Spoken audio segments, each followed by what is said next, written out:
Salut, c'est Aurélien de Salsa Flop et aujourd'hui on va parler de tous les instruments qui existent à la salsa. La salsa est tellement riche qu'on trouve une multitude d'instruments, que ce soit au niveau des percussions, de la rythmique ou des solos, que si on compare avec la musique pop, on a vite fait le tour.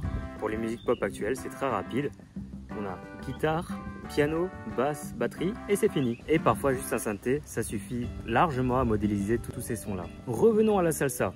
On va faire par ordre. On va commencer avec les percussions. Pour les percussions, déjà, on trouve principalement, il y a la clave, les cobelles et les congas. C'est les percussions les plus importantes. Mais il y a bien plus que ça. Il y a aussi les maracas, le güiro, les bongos ou alors les timbales. Toutes ces percussions-là sont là et enrichissent la salsa. Il y en a beaucoup, ce qui fait que c'est dur à les entendre, mais elles sont bien là. Et il y a aussi les instruments rythmiques comme le piano, la basse, la guitare, les chœurs, le tres aussi dans le son. Les trompettes, ça peut être rythmique. Ces sons, ils sont là pour donner de la couleur à la salsa et ils remplissent le fond de la musique. À eux deux, les percussions et la rythmique, ça crée l'ossature de la musique. Et pour finir, il y a aussi les instruments solo. Par exemple, la guitare, le piano, le tres peuvent être utilisés très bien comme rythmique, tout comme solo. Mais on retrouve aussi la trompette, la voix principale. Il part en improvisation. La voix est considérée comme un instrument, oui.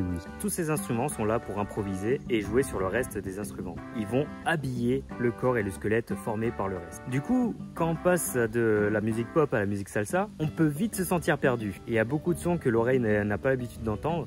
Et c'est vrai que ça peut être assez compliqué de comprendre la rythmique là-dessus. Pour pallier à ça, je te conseille de prendre une musique de salsa que tu aimes bien, une et une seule, et de prendre le temps de l'écouter et de te concentrer sur un seul instrument. Un instrument par un pour essayer de voir comment il est placé pour mieux le comprendre. Et si tu souhaites aller plus loin, tu peux recevoir une leçon par jour sur la salsa cubaine pour mieux comprendre le rythme et t'amuser en soirée. Le lien est juste en dessous et on se dit à très bientôt. Ciao!